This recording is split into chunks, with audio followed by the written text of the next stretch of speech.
ഭരണവിരുദ്ധ വികാരം എന്നൊക്കെ പറയുന്നത് എന്തുകൊണ്ടാണ് ഈ പറയപ്പെട്ട ബീഹാറിൽ ഉണ്ടാകാത്തത്? അത് നമ്മളൊന്ന് പരിശോധിക്കേണ്ടതാണ്. സാധാരണ രീതിയിൽ ജനങ്ങൾ കാക്ഷിക്കുന്ന രീതിയിൽ ക്ഷേമ പ്രവർത്തനങ്ങൾ വരാതിരിക്കുക, തൊഴിലുകൾ സൃഷ്ടിക്കപ്പെടാതിരിക്കുക, അങ്ങനെ അവരുടെ നിലവാരം, അതായത് GSDP-യിൽ വലിയ വർധനവുണ്ട്, ആഭ്യന്തര മൊത്ത വരുമാനത്തിൽ വലിയ വർധനവ് ഉണ്ടാകാതിരിക്കുക, ഇങ്ങനെയൊക്കെയുള്ള സാഹചര്യത്തിലാണ് അവിടെ ഭരണവിരുദ്ധ വികാരം ഉണ്ടാകുന്നത്. പക്ഷെ നമുക്കറിയാം, ഈ കഴിഞ്ഞ കേന്ദ്ര ബജറ്റിൽ ബീഹാറിന് വാരിക്കോരിയാണ് ബജറ്റിന്റെ സമയത്ത് നമ്മുടെ ധനമന്ത്രി നിർമ്മല സീതാരാമൻ കൊടുത്തത്. അങ്ങനെ വാരിക്കോരി കൊടുത്തു എങ്കിൽ പോലും ബീഹാറിന്റെ വളർച്ചയിൽ അതൊന്നും പ്രതിഫലിക്കുന്നില്ല. ഇന്ത്യയുടെ ഏറ്റവും താഴ്ന്ന ഓഹരി വരുമാനമുള്ള, നിരക്ഷരതയുള്ള ഒരു സംസ്ഥാനമാണ് ബീഹാർ. അപ്പൊ ബീഹാറിനെ ഇപ്പൊ ഭരിച്ചുകൊണ്ടിരിക്കുന്ന, പലവട്ടമായി ആവർത്തിച്ച് ഭരിച്ചുകൊണ്ടിരിക്കുന്ന പാർട്ടി ആകട്ടെ, അതായത് ഈ BJP RJD സഖ്യകക്ഷി ആകട്ടെ, അതിനു മുൻപ് ഭരിച്ച പാർട്ടികളാകട്ടെ, ഇവരാരും തന്നെ ബീഹാറിന്റെ വളർച്ചയ്ക്ക് സഹായകമായ പദ്ധതികൾ കൊണ്ടുവന്നില്ല എന്ന് തന്നെ വേണം നമുക്ക് മനസ്സിലാക്കാനായിട്ട്. അപ്പോൾ ഇപ്രാവശ്യവും അത് തന്നെയാണ് അവസ്ഥ. യഥാർത്ഥ സ്ഥിതിക്ക്, അതായത് സംസ്ഥാനത്തിനകത്തെ ആഭ്യന്തര മൊത്ത വരുമാനത്തിൽ വലിയ വളർച്ചയില്ല, അതുപോലെ തന്നെ തൊഴിലുകൾ സൃഷ്ടിക്കപ്പെടുന്നില്ല, ഒരു തരത്തിലും പുരോഗമനം ഉണ്ടായി ഈ കഴിഞ്ഞ 5 വർഷം കൊണ്ടോ കഴിഞ്ഞ 10 വർഷം കൊണ്ടോ പുരോഗമനം ഉണ്ടായി എന്ന് പറയാൻ പറ്റാത്ത ഒരവസ്ഥയിലാണ് ബീഹാർ ഇപ്പോഴും നിലകൊള്ളുന്നത്. അത്തരം കൺക്ലൂഷൻസ് എവിടുന്ന് നാം എടുക്കുന്നു? ഉദാഹരണത്തിന് നോക്കിയാൽ മതിയല്ലോ. അവിടുത്തെ പോപ്പുലേഷൻ എത്ര ശതമാനം, ആ പോപ്പുലേഷന്റെ സെക്സ് റേഷ്യോ ഒന്ന് നോക്കാം നമുക്ക്. സെക്സ് റേഷ്യോ നോക്കുകയാണെങ്കിൽ 891,1000 അതാണ്. അതായത് 891 സ്ത്രീകൾക്ക് 1000 പുരുഷന്മാര്, അല്ലെങ്കിൽ നമുക്ക് പറയാം 1000 പുരുഷന്മാർക്ക് 891 സ്ത്രീകൾ എന്നതാണ് അവിടുത്തെ സെക്സ് റേഷ്യോ. അതായത് സ്ത്രീകൾ കുറവും പുരുഷന്മാർ കൂടുതലും. അതെന്തുകൊണ്ടാണ് സ്ത്രീകൾ കുറവും പുരുഷന്മാർ കൂടുതലും ആകുന്നത്? കേരളത്തിലാണെങ്കിൽ മറിച്ചാണ്. എത്രയാണ്? 1000 പുരുഷന്മാർക്ക് 1084 സ്ത്രീകളാണ്. അപ്പൊ ഇവിടെ സ്ത്രീകളാണ് കൂടുതൽ, പുരുഷന്മാരാണ് കുറവ്. ഓൾ ഇന്ത്യ തലത്തിലും 48% സ്ത്രീകളെ ഉള്ളൂ, 52% പുരുഷന്മാരാണ് പോപ്പുലേഷൻ റേഷ്യോ എടുക്കുകയാണെങ്കിൽ. അപ്പൊ അതെന്തുകൊണ്ടാണ് കേരളത്തില് സ്ത്രീ സാന്നിധ്യം കൂടുതലും പുരുഷ സാന്നിധ്യം കുറവും, ആകെ ഓൾ ഇന്ത്യ തലത്തില് പുരുഷ സാന്നിധ്യം കൂടുതലും സ്ത്രീ സാന്നിധ്യം കുറവുമാകാൻ കാരണം അത് ഈ സെക്സ് പ്രിഫറൻസ് ആണ്. അതായത് ആൺകുട്ടികൾ ഉണ്ടെങ്കിലേ സ്വർഗം കിട്ടൂ എന്നുള്ള ഒരു അന്ധവിശ്വാസം ഓൾ ഇന്ത്യ തലത്തില് നമ്മുടെ ഹിന്ദുയിസം വളർത്തിയെടുത്തിട്ടുണ്ട്. അത് കാരണം കൊണ്ട് പെൺകുട്ടികൾ ഒന്നാമത്തെയും രണ്ടാമത്തെയും മൂന്നാമത്തെയും ഒക്കെ പെൺകുട്ടികൾ എന്ന് വരുമ്പോഴത്തേക്കും ഭ്രൂണഹത്യ ചെയ്യുക, അതല്ലെങ്കിൽ ജനിച്ചതിന് ശേഷം ഹത്യ ചെയ്യുക, അങ്ങനെ പലതരത്തിലും പെൺകുഞ്ഞുങ്ങളെ ഇല്ലായ്മ ചെയ്യുന്നുണ്ട്. അതുകൊണ്ടാണ് ബീഹാറിലാണെങ്കിലും മറ്റെവിടെ ഏത് സംസ്ഥാനത്താണെങ്കിലും പെൺകുഞ്ഞുങ്ങളുടെ എണ്ണം ആണുങ്ങളുടെ എണ്ണത്തെക്കാൾ കുറഞ്ഞിരിക്കാൻ കാരണം. അപ്പൊ ബീഹാറിൽ അത് സത്യസന്ധമായിട്ട് ആ സെക്സ് ഡിഫറൻഷ്യൽ ഉണ്ട്. അതായത് അതുകൊണ്ടാണ് 891 സ്ത്രീകൾ ഉള്ളപ്പോൾ 1000 പുരുഷന്മാർക്ക് 891 സ്ത്രീകൾ എന്ന കണക്ക് രേഖപ്പെടുത്തപ്പെട്ടിരിക്കുന്നത് സെൻസസ് പ്രകാരം. 2022 കാൽക്കുലേഷനാണ് ഇപ്പൊ എടുത്തിരിക്കുന്നത്, വെബ്സൈറ്റിൽ നിന്ന് കിട്ടിയത്. അപ്പൊ അങ്ങനെ സ്ത്രീകൾ കുറവാണ്. പക്ഷെ സ്ത്രീകൾ കുറവാണ് എങ്കിൽ പോലും, അതായത് ഒരു രാജ്യം സ്ത്രീ സമൂഹത്തെ തന്നെ അവഗണിക്കുന്നതിന്റെ ലക്ഷണമാണ് ഇങ്ങനെ സെക്സ് റേഷ്യോ അല്ലെങ്കിൽ സെക്സ് അനുസരിച്ച് പെൺ ഭ്രൂണ ഹത്യ ചെയ്യുന്നത് തന്നെ വലിയ മഹാപരാധമാണ്. സ്ത്രീ വിവേചനത്തിന്റെ ഏറ്റവും വലിയ വൃത്തികെട്ട ലക്ഷണമാണ് ഇങ്ങനെയുള്ള ഈ ഭ്രൂണഹത്യ എന്ന് പറയുന്നത്.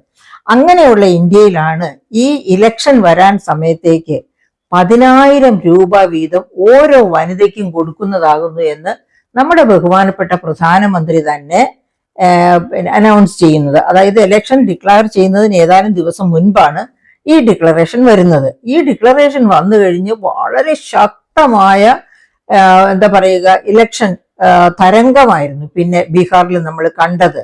വലിയ പരിവാരങ്ങളുമായിട്ടാണ് ഈ ഇലക്ഷൻ പ്രൊപ്പഗാൻഡ മെഷീനറി വർക്ക്, അതായത് ആ political diplomacy, election diplomacy, political diplomacy, അതോടൊപ്പം തന്നെ ഇലക്ഷൻ ഡിപ്ലോമസി. ആ ഡിപ്ലോമസിയാണ് ദരിദ്രനാരായണരായ ഈ പറയപ്പെട്ട ബീഹാറിലെ ഒരു ഭൂരിഭാഗം ജനങ്ങളും ഏറ്റവും കുറഞ്ഞ ആളോഹരി വരുമാനമുള്ള സംസ്ഥാനങ്ങളിൽ ഒന്നാണ് ബീഹാർ. അപ്പൊ അത്തരം ഇതില് അവരെങ്ങനെ കഞ്ഞി വയ്ക്കുന്നു, അവിടെ എങ്ങനെയാ ഉപജീവനം നടത്തുന്നു? നമുക്കറിയാം, ബീഹാറികളായ പുരുഷന്മാരെ നമ്മൾ നേരത്തെ കണ്ടു, സ്ത്രീകളുടെ എണ്ണം കുറവും പുരുഷന്മാരുടെ എണ്ണം കൂടുതലുമാണ്. എന്നിട്ടും വോട്ടേഴ്സിന്റെ കാര്യം നോക്കുമ്പോൾ പുരുഷന്മാരെക്കാൾ വളരെ കൂടുതലാണ് സ്ത്രീകൾ. കാരണം എന്ത്? ആ ജീവിതോപാധി തേടി പുരുഷന്മാരെല്ലാം സംസ്ഥാനത്തിന് വെളിയിലാണ്. ഇപ്പൊ നമുക്കറിയാം, ലക്ഷക്കണക്കിന് ബീഹാറികളാണ് കേരളത്തിൽ തന്നെ വന്ന് ജോലി ചെയ്ത് ജീവനോപാധി തേടി അവരിവിടെ ജീവിക്കുന്നു, അവരുടെ കുടുംബത്തിലേക്ക് പണം അയക്കുന്നു, അങ്ങനെ സംരക്ഷിക്കപ്പെടുന്നത്. ഇതുപോലെ മറ്റ് സംസ്ഥാനങ്ങളിലേക്ക് ഒരുപക്ഷെ ഏറ്റവും കൂടുതൽ മൈഗ്രേറ്റ് ചെയ്തിട്ടുള്ളത് കേരളത്തിലേക്കായിരിക്കും. മറ്റ് സംസ്ഥാനങ്ങളിലേക്കും കേരളത്തിലേക്ക് കൂടുതൽ പേർ മൈഗ്രേറ്റ് ചെയ്യാൻ കാരണം ഇവിടുത്തെ ഉയർന്ന കൂലി തന്നെ. 1250, 1300, 1500 ഈ തരത്തിലൊക്കെയാണ് ഒരു ദിവസത്തെ കൂലി കിട്ടുന്നത്. മറിച്ച് മറ്റ് സംസ്ഥാനങ്ങളിൽ 300 രൂപയോ 500 രൂപയിൽ താഴെയാണ് ഒരിടത്തുമില്ല അതിനേക്കാൾ കൂടി. അതായത് നമ്മുടെ തൊഴിലുറപ്പ് പദ്ധതിക്ക് കൊടുക്കുന്ന കൂലിയാണ് സാധാരണ മറ്റ് സംസ്ഥാനങ്ങളിലൊക്കെ മാക്സിമം കൊടുക്കുന്ന കൂലി. അപ്പൊ അത് കാരണം കൊണ്ടാണ് കൂടുതൽ പേര് കേരളത്തിലേക്ക് തൊഴിൽ ചെയ്യാൻ വരുന്നത്. ഇവിടെ വരുന്നത് ഗൾഫിൽ പോകുന്നതും തുല്യമാണ് എന്നൊരു കാൽക്കുലേഷനോട് കൂടിയിട്ട്. അപ്പൊ എന്താണ് ഈ നരേന്ദ്രമോദിയുടെ ഈ പൊളിറ്റിക്കൽ സ്ട്രാറ്റജി അഥവാ ഇലക്ഷൻ സ്ട്രാറ്റജി അനുസരിച്ച് 10,000 രൂപ ഓരോ വനിതയ്ക്കും കൊടുക്കാമെന്ന് തീരുമാനിക്കുന്നത്? ഇത് തന്നെയാണ് അതിന്റെ പുറകിലുള്ള കാരണം പുരുഷന്മാരിൽ ഭൂരിഭാഗവും മൈഗ്രേറ്റ് ചെയ്ത് പുറത്തേക്ക് പോയിരിക്കുന്നു. സ്ത്രീകളാണ് അവിടുത്തെ വോട്ടേഴ്സിൽ കൂടുതലും ഉള്ളത്. ആ വോട്ടേഴ്സിനെ സ്വാധീനിച്ചാൽ ഉന്നത വിജയം, വൻ വിജയം ഉറപ്പാണ്. അതുകൊണ്ടാണ് 10,000 രൂപ വെച്ച് ഓരോ വനിതയ്ക്കും കൊടുക്കുന്നതാകുന്നു എന്ന്. അപ്പൊ ഇത് കേട്ട പാതി, അതായത് ഇത് എല്ലാ സംസ്ഥാനങ്ങളിലും കൂടിയും കുറഞ്ഞ തോതിലുണ്ട്. മരിക്കുന്നതിന് മുമ്പ് ജയലളിത ഭരിച്ചിരുന്നപ്പോൾ തമിഴ്നാട്ടിൽ ഇത് തന്നെയായിരുന്നു, വലിയ തോതിലായിരുന്നു. അത് പക്ഷെ പണമായിട്ടല്ല കൊടുത്തിരുന്നത്. സൈക്കിള്, സ്കൂളിൽ പോകുന്ന പെൺകുട്ടികൾക്ക് സൈക്കിള്, വീട്ടമ്മമാർക്ക് പിന്നെ എന്താ പറയുക, വലിയ TV സെറ്റ്, വില കൂടിയ TV സെറ്റ്, ഇങ്ങനെ പോകുമായിരുന്നു. മിക്സി, ഗ്രൈൻഡർ, ഇത്തരത്തിലുള്ളതായിരുന്നു സമ്മാനങ്ങൾ കൊടുത്തിരുന്നത്. അതുപോലെ അതിനെയും കവച്ചു വയ്ക്കുന്ന തരത്തിലുള്ള ഫ്രീബിയാണ് ബഹുമാനപ്പെട്ട പ്രധാനമന്ത്രി ബീഹാറിൽ അനൗൺസ് ചെയ്തത്. ഡെമോക്രസിയുടെ, ജനാധിപത്യത്തിന്റെ ഗളഹസ്തം ചെയ്യുന്ന ഇത്തരം ഫ്രീബിക്കെതിരായിട്ട് ഒരു ഹർജിക്കാരൻ സുപ്രീം കോടതിയിൽ പോകുന്നു. അപ്പൊ സുപ്രീം കോടതിയിൽ പോയപ്പോ അതിന് എന്തായിരുന്നു, ജസ്റ്റിസ് BR ഗവായിയുടെ ബെഞ്ചിലാണ് ആ കേസ് വാദിച്ചത്. അപ്പൊ അവിടെ ജസ്റ്റിസ് BR ഗവായി എന്താണ് പറഞ്ഞത്? Unfortunately, because of these freebies, people are not willing to work. They are getting free rations and amounts without doing any work, he stated. അപ്പൊ ഒരു ജോലിയും ചെയ്യാതെ അവർക്ക് റേഷൻ ഉണ്ട്. അതായത് മഞ്ഞ കാർഡും പിങ്ക് കാർഡും ഉള്ളവർക്ക് റേഷൻ നല്ല രീതിയിൽ കിട്ടുന്നുണ്ട്. അവരുടെ ആവശ്യത്തിനുള്ള ഭക്ഷണത്തിനുള്ള റേഷൻ കിട്ടുന്നുണ്ട്. ആ റേഷനും ഉപരിയാണ് ഇതുപോലെ ഫ്രീബീസ് കിട്ടുന്നത്. അപ്പോൾ പിന്നെ അത് അവരെ മടിയന്മാരും മടിച്ചികളുമായി, ഇത് അവർ സ്ത്രീകൾക്കാണ് കൊടുക്കുന്നതുകൊണ്ട് മടിച്ചികളാക്കി മാറ്റും. ജോലി ചെയ്യില്ല. ഓർമ്മിക്കണം, 1980 യുണൈറ്റഡ് നേഷൻസ് തന്നെ പറഞ്ഞ സ്ത്രീകളുടെ ഒരു ജോലിയുടെ ഒരു സ്റ്റേറ്റ്മെന്റ് ഉണ്ട്. അതായത് ലോകത്ത് ചെയ്യപ്പെടുന്ന ജോലിയുടെ 2/3 ഭാഗം ചെയ്യുന്നത് സ്ത്രീകളാണ്. പക്ഷേ 1/10 ഇൻകം മാത്രമേ അവർക്ക് കിട്ടുന്നുള്ളൂ എന്നാണ് UN പറഞ്ഞത്. അപ്പൊ ഈ സ്ത്രീകൾ വളരെ കൂടുതൽ ജോലി ചെയ്യുന്നവരാണ്. അത്തരക്കാരെയാണ് ഇങ്ങനെ ഫ്രീബി കൊടുത്ത് മടിച്ചികളാക്കി മാറ്റുന്നത്. അത് ഇന്ത്യൻ ഇക്കോണമിയുടെ ആഭ്യന്തര വരുമാനത്തിന്റെ വളർച്ചയെ വളരെയധികം പ്രതികൂലമായി ബാധിക്കും.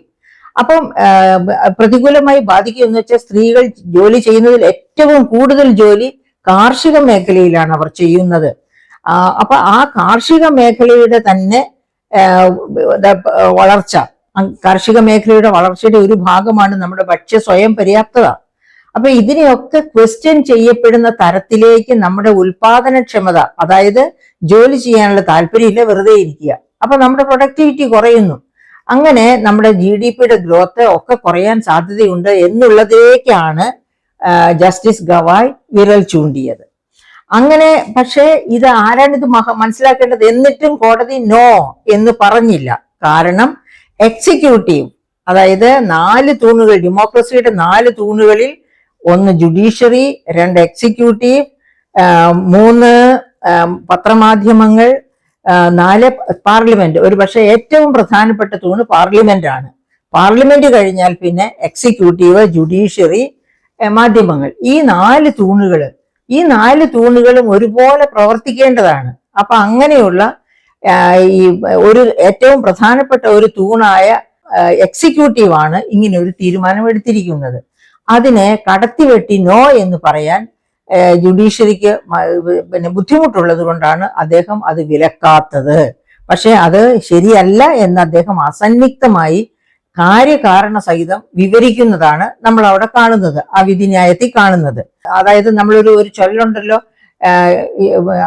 ഗുരുവിന് 1 പിഴച്ചാൽ പിന്നെ ശിഷ്യന് 51 പിഴയ്ക്കും എന്ന് പറഞ്ഞതുപോലെയാ. കേന്ദ്രം ഇങ്ങനെ ഫ്രീ ബി കൊടുത്ത് വിജയം വരിച്ചാല് സംസ്ഥാന ഗവൺമെന്റുകൾ ഫ്രീ ബി ഒരു ഈസി തന്ത്രം, അതായത് ഇലക്ഷൻ സ്ട്രാറ്റജിയുടെ ഒരു പ്രധാനപ്പെട്ട കരുവാക്കി തന്നെ ഈ ഫ്രീ ബീസിനെ എടുക്കും. അപ്പൊ കേന്ദ്രത്തിന് ഒന്നും പറയാൻ പറ്റില്ല. അതായത് അങ്ങനെ 10,000 രൂപ കൊടുക്കാമെന്ന് വാഗ്ദാനം ചെയ്തു. എത്ര സ്ത്രീകൾക്കാ കൊടുത്തത് എന്നല്ലേ? 1.5 കോടി സ്ത്രീകൾ, അതായത് 1,50,00,000 സ്ത്രീകൾക്കാണ് 10,000 രൂപ വീതം ഈ ഇലക്ഷന് മുൻപ് കൊടുത്തത്. അതിന്റെ പ്രത്യുപകാരം എന്നതുപോലെ ഇതുവരെ ചരിത്രം കാണിച്ചിട്ടില്ലാത്ത ഭൂരിപക്ഷത്തോടെയാണ് BJPയും JDUവും കൂടി ഭരണത്തിലേക്ക് എത്താൻ പോകുന്നത്. ഭരണത്തിൽ എത്തിക്കഴിഞ്ഞാൽ പിന്നെ അവർക്ക് അവരുടെ പ്രൊപ്പഗാൻഡ മെഷീനറിയുമായിട്ട് അവരാഗ്രഹിക്കുന്ന തരത്തില് ബീഹാറിനെ മാറ്റിമറിച്ച്, ബീഹാറിന്റെ തലവര മാറ്റിമറിക്കാം അവരാഗ്രഹിക്കുന്ന തരത്തില്. ഇന്ത്യയുടെ കോൺസ്റ്റിറ്റ്യൂഷൻ ആഗ്രഹിക്കുന്ന തരത്തിലല്ല, ആ പാർട്ടികൾ ആഗ്രഹിക്കുന്ന തരത്തിലായിരിക്കും ബീഹാറിന്റെ തലവിധി അവര് മാറ്റിമറിക്കുക. അതിൽ നമ്മൾ വളരെയധികം ജാഗരൂകരായിരിക്കേണ്ടതാണ്. ഇനി ഒരു കാര്യം കൊണ്ട് നമ്മൾ ഓർക്കണം, കേന്ദ്രം ഇപ്പോഴാണോ ആദ്യം ഇങ്ങനെ ഫ്രീ ബീസ് അനൗൺസ് ചെയ്യുന്ന? അല്ല. 2019 ഇലക്ഷനിലേക്ക് നമ്മളൊന്ന് തിരിഞ്ഞു നോക്കുക.